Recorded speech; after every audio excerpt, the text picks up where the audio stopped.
Сәлеметсіздер ме, оқушылар? Бүгін біз сіздермен Тынымбай Нұрмағамбетовтың «Анасын сағынған бала» әңгімесі бойынша уәде тақырыбында сабақ өтеміз.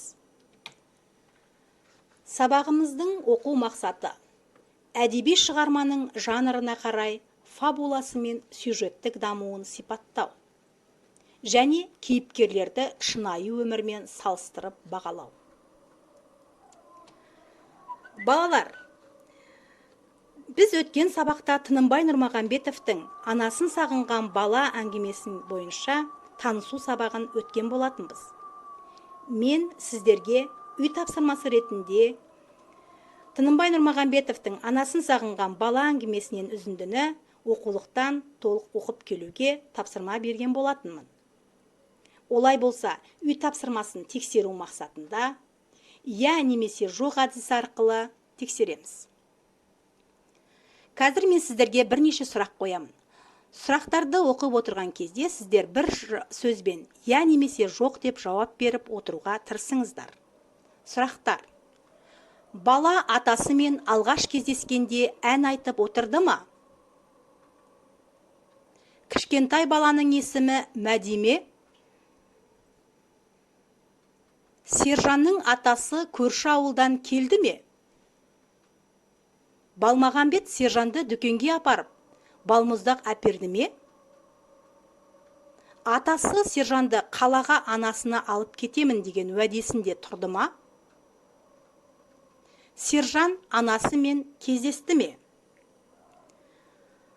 Балалар, енді сұрақтардың дұрыс жауабы мен өз жауаптарыңызды салыстырып көріңіздер. Бірінші сұрақтың жауабы «я», екінші жауап «жоқ», үшінші жауап «жоқ», төртінші жауап «я», бесінші жауап «жоқ», алтыншы жауап «жоқ».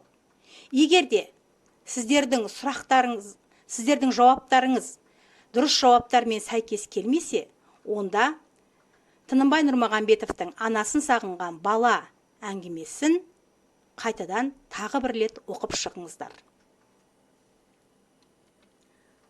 Балалар, бүгінгі сабағымыздың бағалау критерийі шығарманың жанрына қарай фабуласын, сюжеттік дамуын сипаттайды.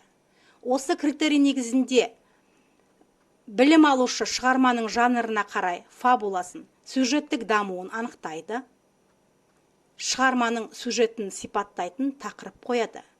Келесі критерийіміз шығарма кейіпкерлерін шынайы өмірмен салыстыра бағалайды. Басшылыққа алатын дескрипторларымыз кейіпкерлердің іс-әрекетіне мысал келтіреді, кейіпкерлердің мінезіне сипаттама береді және кейіпкерлердің іс-әрекетіне қазіргі өмірге сай өз пікірін білдіреді. Ендеше осы критерийлерді басшылыққа ала отыра төмендегі тапсырмаларды орындайық. Бірінші тапсырма: шығарманың фабуласы мен сюжеттік дамуын анықтаңыз және оны сипаттайтын тақырып қойыңыз. Анасын сағынған бала әңгімесіндегі оқиғаның басталуы, оқиғаның дамуы, оқиғаның шиеленісуі, оқиғаның шарықтау шегі, оқиғаның шешімі. Дескриптор: білім алушы шығарманың жанрына қарай фабуласын, сюжеттік дамуын анықтайды және шығарманың сюжетін сипаттайтын тақырып қояды. Келесі тапсырма: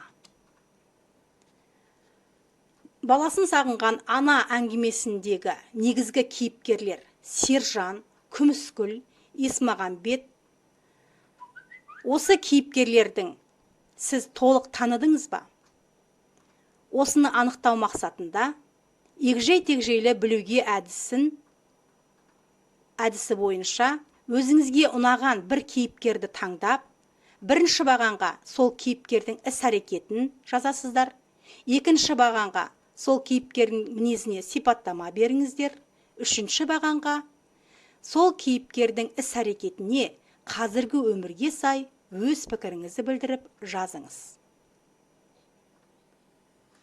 Бұл тапсырманы орындап болсаңыз, бүгінгі сабағымызды қорытындылау мақсатында екі түрлі түсініктеме күнделігін жазыңыз.